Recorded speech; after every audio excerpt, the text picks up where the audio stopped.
함께 말씀 보도록 하겠습니다. 마가복음 11장 15절에서 19절 말씀입니다. 그들이 예루살렘에 들어가니라. 예수께서 성전에 들어가사 성전 안에서 매매하는 자들을 내쫓으시며 돈 바꾸는 자들의 상과 비둘기 파는 자들의 의자를 둘러 엎으시며 아무나 물건을 가지고 성전 안으로 지나다님을 허락하지 아니하시고 이에 가르쳐 이르시되 기록된 바 내 집은 만민이 기도하는 집이라 칭함을 받으리라고 하지 아니하였느냐. 너희는 강도의 소굴을 만들었다 하시매 대제사장들과 서기관들이 듣고 예수를 어떻게 죽일까 하고 꾀하니 이는 무리가 다 그의 교훈을 놀랍게 여김으로 그를 두려워함일러라. 그리고 날이 저물매 그들이 성 밖으로 나가더라. 아멘. 고난주간 맞이해서 한 주 동안 예수님의 여정을 간단하게 한번 살피면서 또 묵상하고 또 예수님을 그렇게 가까이 하는 그런 유익을 가지려고 하는데요. 예수님께서 예루살렘으로 입성하시고 난 다음에 가장 먼저 방문하신 곳이 어디냐 할 때 우리가 오늘 함께 본문 말씀에서 읽었던 성전에, 예루살렘 성전에 방문하셨더라. 특별히 예수님께서 예루살렘에 들어오실 때 그가 보여줬던 메시아로서의 선언 또 선포는 감람산에 설 것이다라고 한 그 메시아가 나다. 나귀 새끼를 타고 올 왕이 그렇게 와서 하나님 나라를 선언하고 선포하고 펼쳐갈 이가 바로 나다라고 선언하시고 난 다음에 가장 먼저 방문하신 곳이 성전이라는 것은 그가 베푸실 구원이 무엇인지, 그가 행하실 일이 무엇인지, 그가 펼쳐갈 하나님 나라가 무엇인지에 대해서 분명히 볼 수 있는 그림을 제공합니다. 보통 대통령이나 지자체 단체장들, 시장 같은 분들이 취임 후 당선 후 가장 먼저 하는 것이 이제 그가 펼쳐갈 일들을 암시하는 또 상징하는 그가 또는 굉장히 중요하게 여기는 이슈가 무엇인지를 보여주는 그런 기능을 하고 있는데요. 예수님께서 성전에 들어 다름 아닌 메시아로서 그냥 예루살렘 방문자가 아니고 내가 메시아다라고 선언하시고 난 다음에 예루살렘에 들어오셔서 성전을 가셨다라는 것은 그가 베푸실 구원이 성전의 회복임에 대해서 분명히 보여주는 그런 대목이죠. 오늘 본문을 보면요, 그냥 문자 그대로 성전 안에서 합당하지 않은, 성전에서 해야 될 합당하지 않은 일을 하고 있는 자들에 대해서 정화, 말 그대로 뒤집어 엎고 쫓아내는 그런 일들을 하시고요. 그의 가르침이 틀리지 않았기에 오히려 그 일에 연루하여서 이익을 챙기고 있었던 대제사장들과 서기관들이 분노하여 그들을 예수님을 어떻게 죽일까 하고 꾀하더라라는 것이 이제 본문에 기록이 되어 있는데요. 간단하게 한번 생각해 보겠습니다. 먼저는요, 성전의 회복이, 성전을 깨끗하게 하는 것이 예수님의 구원의, 예수님 베푸신, 하나님께서 예수님을 통해서 베푸신 구원의 중요한 그림을, 중요한 의미를 설명하고 있는데요. 그럼 성전이 뭐 하는 곳이냐? 성전이 의미하는 바가 뭐냐? 첫 번째, 성경에서 성전은요, 함께 하는 백성인 것을 암시합니다. 레위기 26장 11절 12절 내가 내 성막을 너희 중에 세우리니 내 마음이 너희를 싫어하지 아니할 것이며 나는 너희 중에 행하여 너희 하나님이 되고 너희는 내 백성이 될 것이니라. 성막을 세우는 것은요, 하나님이 그들을 싫어하지 않는데, 그 아주 거룩하신 하나님이 죄된 사람을 싫어할 수밖에 없죠. 미워할 수밖에 없죠. 그럼에도 불구하고 성막을 그들 가운데 드신 것은 내가 이 백성을 싫어하지 않는다. 쉽게 다르게 표현하면요, 함께할 백성으로, 그게 이제 12절에 의미하는 거죠. 나는 너희 중에 행하여 너희 하나님이고 너희 내 백성이 될 것이, 이들이 내가 함께하는 내 백성이다라는 것을 의미하는 것이, 상징적으로 보여주는 것이 뭐냐? 그게 성전이다라는. 하나님 백성은요, 처음부터 하나님과 함께하는 백성으로 디자인되었고 그렇게 만들어졌습니다. 출애굽기 33장 16절 모세의 고백에서 나와 주의 백성이 주의 목전에 은총 입은 줄을 무엇으로 알리까? 주께서 우리와 함께 행하심으로 나와 주의 백성을 천하 만민 중에 구별하심이 아니니까. 저들하고 구별되는 것이 무엇입니까? 라고. 구별될 거 똑같은 사람이고 뼈와 피와 살로 구성되어 있는 사람이고 눈, 코, 입 두 개씩 다른 게 없는데 무엇이 다른 겁니까? 라고 할 때 모세가 이해하고 있었던 다른 점은 하나님이 함께 하셔서 우리가 다릅니다. 그래서 우리 함께 해주소서라는 고백을 하고 있는 것이 출애굽기 33장 16절이고요. 그것이 하나님 백성이 가지고 있었던 하나님 백성됨의 의미다. 그것을 예표하고 상징적으로 보여주는 것이 뭐냐? 그게 성전이다, 성막이다라는. 심지어 하나님께서 구원하신 목적이 그것이었다라고 알리신 그 출애굽기 29장 46절에 그들은 내가 그들의 하나님 여호와로서 그들 중에 거하려고 그들을 애굽 땅에서 인도해낸 줄 알리라. 나는 그들의 하나님 여호와니라. 성막 또는 성전이 가지고 있는 의미는요, 함께하는 백성이다는, 함께하는, 그들이 내 백성이고 그렇게 함께해서 나의 백성으로 여겨질 것이다.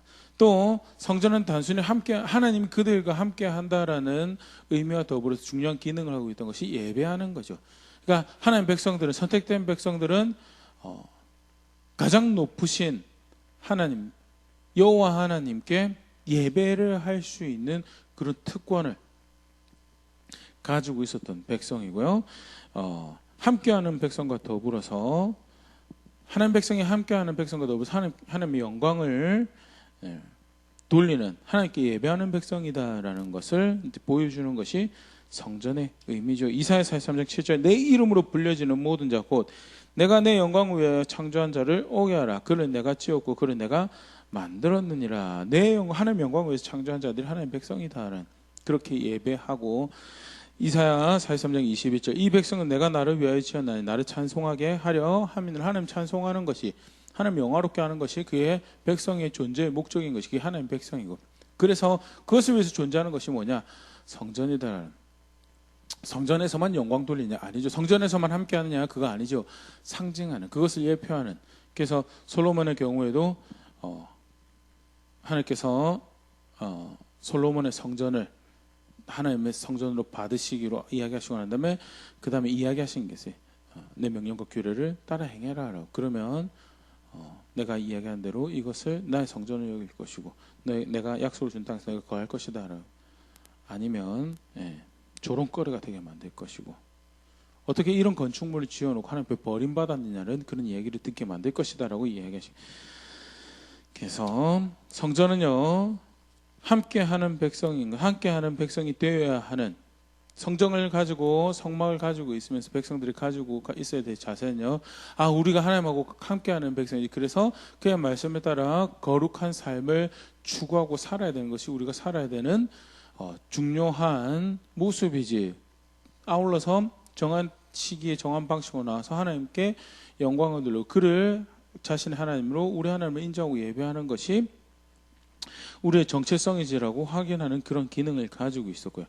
성전을 회복하고 성전을 깨끗하게 하는 것은 하나님과 함께하는 백성을 여겼을 때 이스라엘 백성이 하나님께 영광을 돌리고 살도록 만들어진 하나님 백성이 본래의 자리로 돌아오도록 회복되어 그들을 깨끗하게 하실 것에 대한 상징적 행동, 메시아로서 그가 베푸실 구원이 바로 그런 구원인 것에 대해서, 예수님은 실제로 십자가에 못 박혀 죽으시고 부활하시면서 그런 구원을 베푸셨습니다.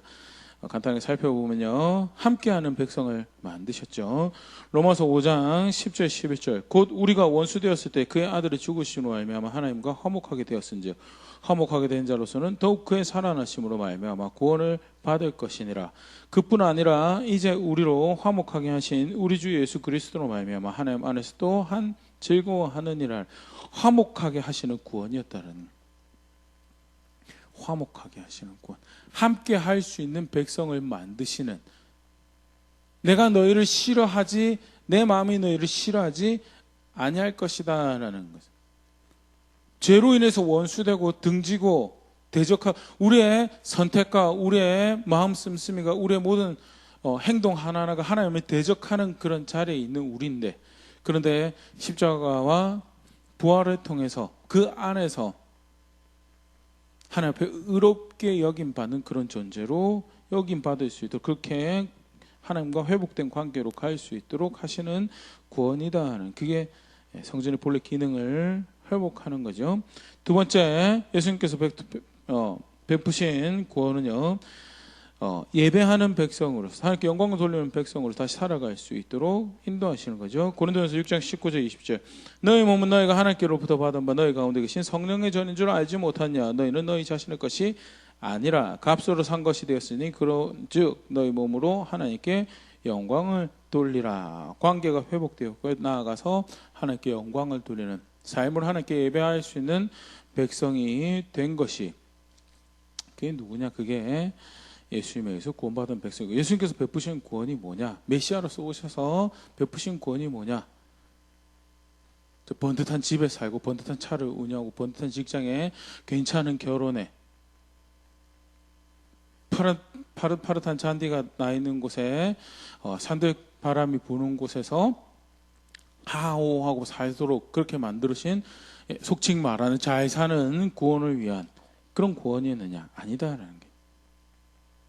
환경적으로 좀 힘들 수 있고 어려울 수 있고, 오늘 죄송합니다. 어제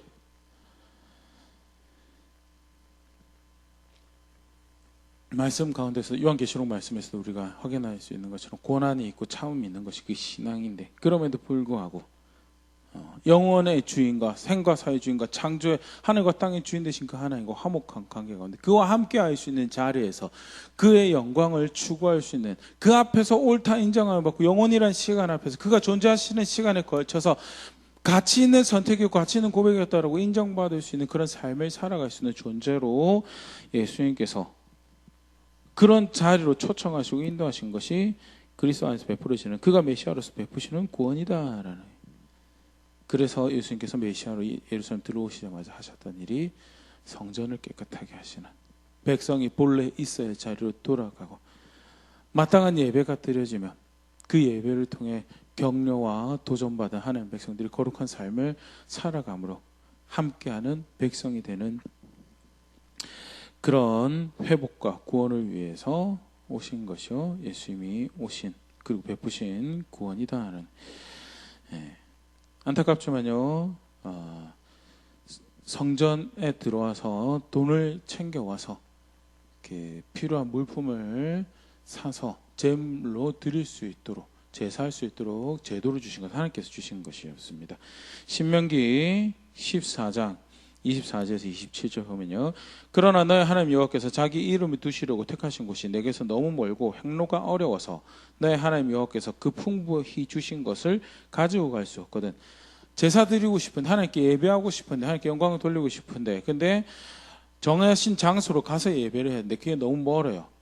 그러면 가는 길에 재물이 상하고 병들고 합당하지, 온전하지 않는 그런 제사를 드릴 수밖에 없기 때문에, 온전한 제사를 위해서 하나님께서 그것을 25절에 그것을 돈으로 바꾸어 그 돈을 쌓아 가지고 내 하나님 여호와께서 택하신 곳에 가서 내 마음에 원하는 모든 것을 그 돈으로 사서 소나 양이나 포도주나 독주 등 내 마음에 원하는 모든 것을 구하고 거기서 내 하나님 여호와 앞에서 너와 내 권속이 함께 먹고 즐거워할 것이며, 제물들을 구입해서, 온전한 제물들을 구입해서 제사할 수 있도록 하나님께서 주신 하나님께서 허락하신 제도였어요.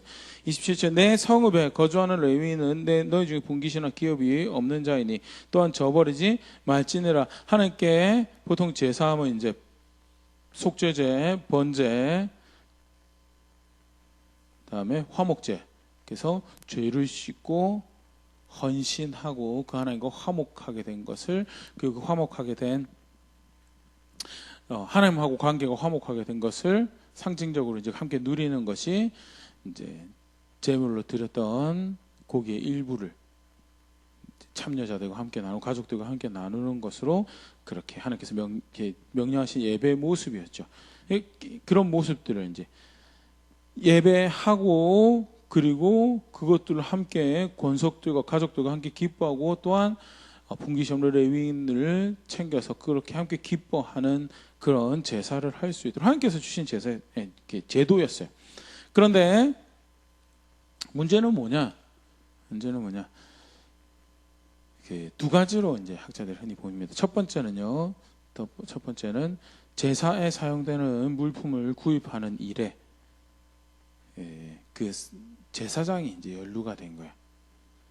제물을 가지고 오면 그것이 합당한지 하지 않은지를 판단하고 분별하는 사람이 누구냐? 그게 제사장이었죠.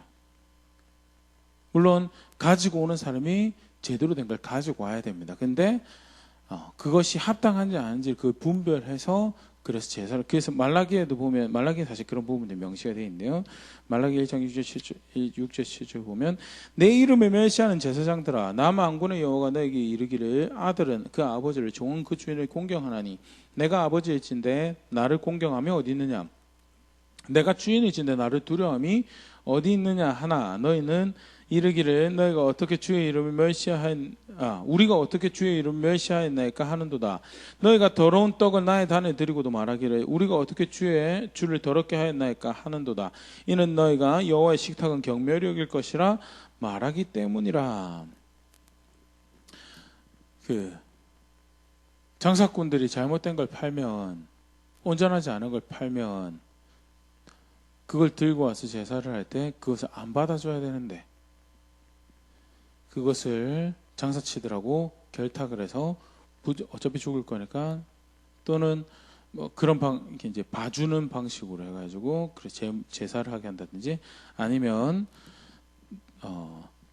독과점 방식으로 해서 특정 개인에게 일종의 마진을 받는 방식으로 해가지고 수익을 내는, 제사장들이 수익을 내는 그런 이제 방식을 차용한 것이 마가복음 본문에도 보면 도둑의 소굴을 만들었다라고 하면서 뒤집어 엎을 때 누가 그 일로 분노를 하냐면 대제사장들과 서기관들이 분노를 했다는, 성전 안에서 기득권을 가지고 있는 사람들이 부정한 일을 하는데 가담이 돼 있었던.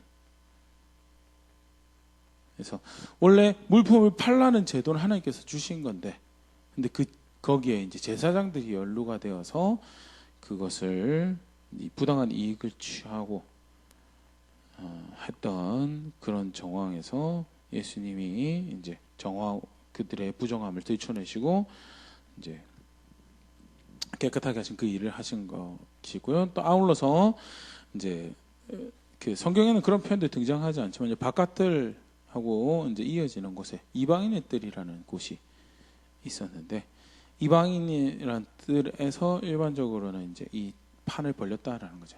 일반 판을 벌리고, 그러다 보니까 거기가 신실한 이방인들이 와서 하나님을 찾을 수 있는 곳이 되어야 되는데 본래 기능을 하지 못하게 된 거예요. 이상한 선민 사상과 더불어서 그들의 장사 속을 이제 들여다볼 수 있는 그런 모습이고, 근데 분명한 것은 하나님이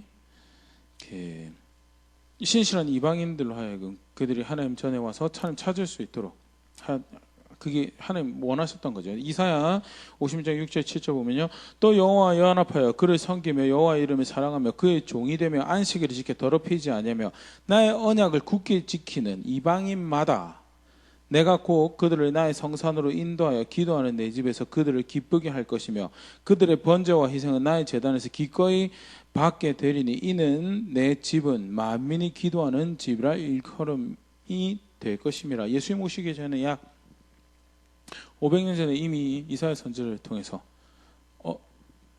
선택된 백성 맞다고, 나는 나의 관심 너희에게 있다고. 그런데 나의 관심은 너희에게만 있는 것이 아니라 너희에게 있으며 너희에게 주어진 나의 관심, 나의 사랑이, 나의 은혜가 너희를 통해 흘러나와 만민이, 열방이 나를 찾는, 특별히 그들 가운데 있는 신실한, 욕심 따라 살지 않고 마음에 하나님을 두고 신실하게 살아가는 사람들이 나를 찾을 수 있도록, 그게 내가 원하는 바더라. 그래서 뭐라고 이야기하냐면 내 집은 만민이 기도하는 집이 될 것이다. 그런데 그 이방인들에 와가지고 자기들 장사하면서 우리는 선택받은 백성이고 저들은 버려진 백성이고 하면서 그릇된 신학과, 그릇된 철학과, 그릇된 구분으로 여전히 그런 식으로 물론 구분되죠. 그런 동시에 그들이 하나님 영광을 보고, 하나님 백성들이 드러내는 하나님 영광을 보고 하나님 섬기는 자리를 올 수 있도록 그렇게 인도되어질 자리가 오히려 자기들이 이 속을 챙기기 위해서 더럽혀지는,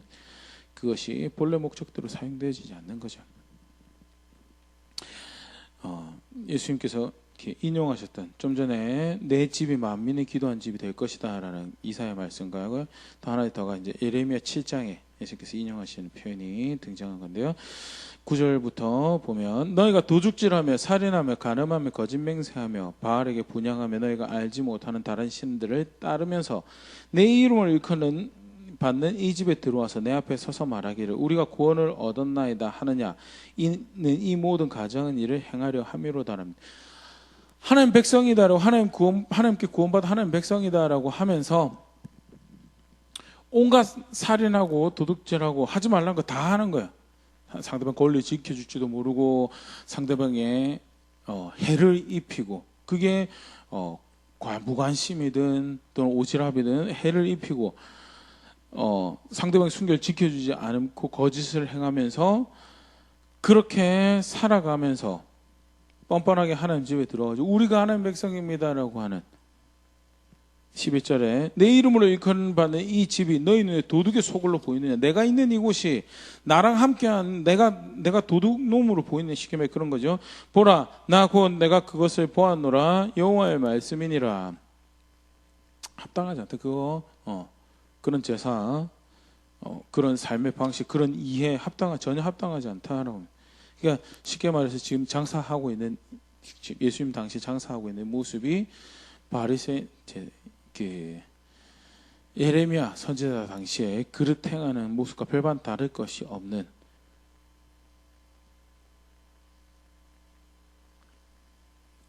하나님 백성을 함께하는 하나님 백성이 존중되어야 될 하나님이 도둑의 왕초고 도둑의 소굴이 되는 그런 이제 말씀을 이렇게 하시는 거죠. 이렇게 인용을 하면서요. 12절에 너희는 내가 처음으로 내 이름을 둔 서소 실로에 가서 내 백성 이스라엘 악에 대해 내가 어떻게 행하는지를 보라. 심판받을 만한 일이다라고 하시던 말씀이 예레미야 7장 9절 12절 말씀인데요. 예수님께서 그 말씀을 인용하시면서 잘못됐다, 본래 목적대로 사용되어 주는 것이 아니다, 나는 본래 목적대로 돌리기 원한다. 본래 목적대로 돌아가는 곳이 어디인데 하나님과 함께하며 하나님 영광을 위해서 살아가는 백성이 되는, 나는 그 일을 위해서 온 구원자다라는 것을 보이시고 알리시는 사건이요. 예루살렘에 오셔서 성전에 들어가 성전 정화를 하셨던 모습인데요. 한번 같이 말씀부터 생각해 볼 수 있으면 좋을 것 같습니다. 베푸신 구원이 무엇을 의미하는가? 나는 함께하는 백성 만들려고 왔다. 나는 너희가 이제 하나님 영광을 위해서 살아가는 백성을 만들기 위해서 왔다라고 하는 구원을 베푸신 그 예수님 우리가 아는 건데요. 나는 어떤 구원을 기대하고 또 예수님을 믿는다고 할 때 그를 통해 베풀어질 구원이 무엇이기를 바라고 있는가? 하나님과 관계가 회복되어지고 하나님과 함께 하는 것이, 구원을 베푸신 그가 그 목적을 위해서 구원을 베푸신 것처럼 어떻게 하면 내가 오늘 하루를 살아가며 어떻게 하면 내가 하나님과 함께 할까? 그의 법 아래 나의 삶을 내려놓으며 그의 통치 아래 나의 마음과 나의 생각과 나의 감정을 내려놓으며 어떻게 하면 그와 함께 할까 하는 것이 나의 고민인지, 아니면 다른 구원을 혹시 바라고 있지는 않았는지 한번 말씀 가운데 정직하게 돌아볼 수 있으면 좋을 것 같고요. 영광을 돌리는 백성을 만드시기 위해서, 하나님께 영광을 돌리는 백성을 그래서 우리로 성전 삼고 우리 가운데가 함께 하시고 영광을 위해 살아갈 수 있도록 하나님 영을 허락하셔서 걸음걸음 인도하시고 그것이 가능하도록 능력도 주시고 하시는데,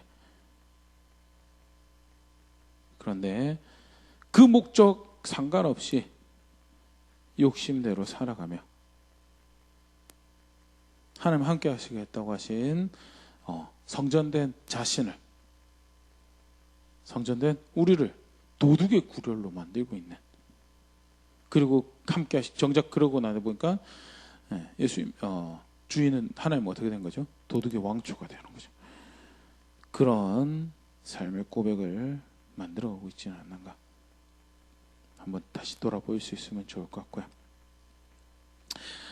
놀라운 구원 앞에 감사하는 가운데 목적에 충실한, 그 초청에 충실한 그런 여정들 함께 걸어갈 수 있으면 좋을 것 같고요. 또 이번 한 주가 이렇게 그 구원의 예수님을 다시 한번 마음 깊이 사랑하며 순전하게 그만을 이렇게 원하는 그런 자신을 회복할 수 있는 그런 시간 될 수 있으면 좋을 것 같습니다.